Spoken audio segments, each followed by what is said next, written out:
Welcome back to your mat, everyone.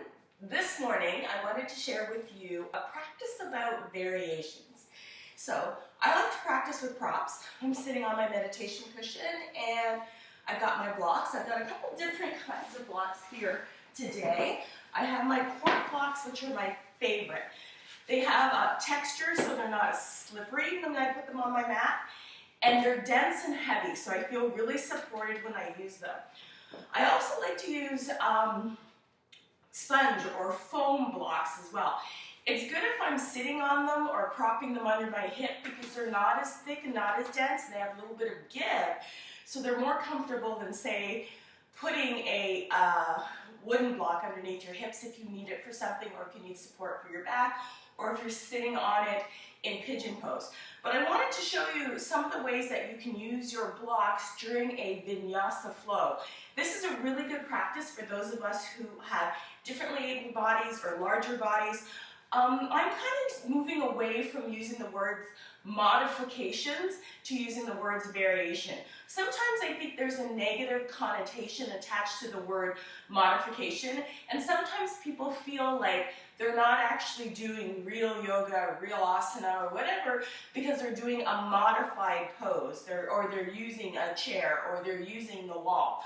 There are as many variations of a pose, not modifications, but variations of a pose as there are yoga poses and people and bodies. So there's no full expression of the pose, there is only your expression of the pose. And I love props. Props were introduced to this practice by Mr. Iyengar, and he understood that everybody is shaped differently, and sometimes we just need a little assistance getting into the poses. So I'm changing the frame of reference from modification to variation, and I have to catch myself. I have to make a conscious effort to change that word because I've been using that word for a very long time.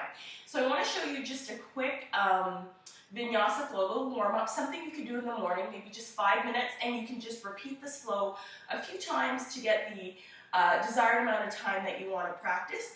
But I'll just show you some of the ways that you can use your blocks to just make your practice more full and more accessible. So I'm going to start with my cork blocks just at the top of my mat, about the distance that I would put my hands apart. So for me, the distance for my hands are outer shoulder lines up with the center of the wrist, and the crease of the wrist is parallel to the top of the mat.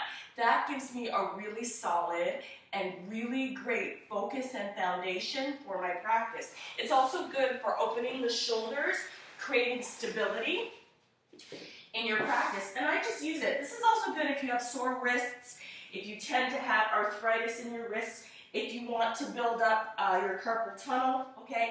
So you might have carpal tunnel in your hands. You can use this to strengthen the muscles of your wrists and your forearms. So I just go ahead and wrap my fingertips around the block, and I'm just going to do a few cat-cows here. I really like to open up my shoulders. A little tip for your cat-cow: walk your feet back, or your knees back, I should say, behind your sitting bones to get some length in the sides of your waist, because that will give you more room to move. So if you're in a larger body, this is especially liberating to have a little bit more space to move your body. So I've done a few warm-ups here, okay? And then what I'm going to do is I'm going to have my back toes curled under, my left leg come out behind me. I'm going to walk the blocks back. I'm going to bend my elbows, lower myself between my blocks, and push myself up, down, and up. And this is really good for strengthening the arms, opening the shoulders. As I lower down, I'm squeezing between my shoulder blades and push up. Now, walking the blocks over to the right, I'm going to step my left foot forward, take my blocks, frame them around my heels, lift my back leg up, and come into a lunge. I can stay in this particular variation of lunge if you like. I can add to it by pressing down through my right block and like lifting and moving my belly out of the way so that I can do a twist by taking my left arm up. Or if I'm feeling really stable, I can inhale, come up and do a full lunge pose. Taking my hands back to the block, I'm going to step back to downward facing dog, using the blocks, pushing my heels back, lifting twisting my arm bones, taking the stretch, then inhaling forward to plank pose, lowering all the way back down to the knees, coming back to my cat-cow. I'll do 4 of these. Just really opening, it's very nice for tight shoulders. And then coming back to my flat back, walking my blocks over to the left, stepping my right foot forward, then taking my blocks, framing my foot. I can stay here, make it a twist, and sometimes I just lift and move my belly so I have a little more space, okay? Or push into the blocks, lift the back knee up, stay here, come to my twist.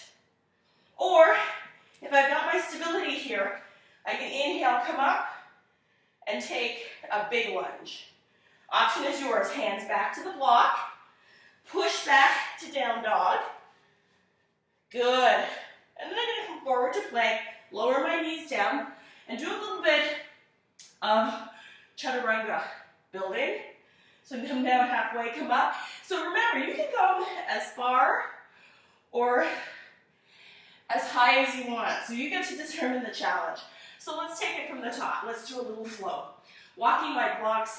Okay, let's start in cat-cow, sorry. So start cat-cow, soften the belly. Roll. And I really squeeze between my shoulder blades here. Good. Now walk your blocks over to the left. Step your right foot forward and choose your lunge.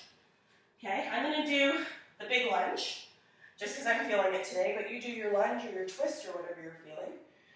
Then I'm going to plant my hands on the block, step back to down dog, come forward to plank, lower my knees down, and do 3 chaturanga push-ups. 1, 2, 3. Walk my blocks over to the right, step my left foot forward, frame my foot.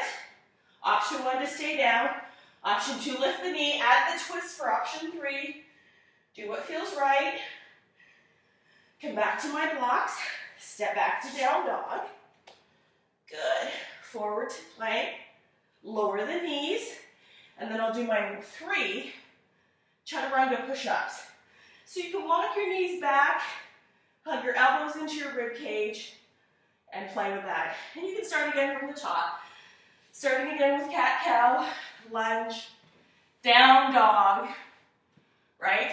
Plank, lower knees, and push up. So you can do that as many times as you like. It's a challenging practice, but it's an accessible practice. Okay, I'll see you next time on the next video. Thank you.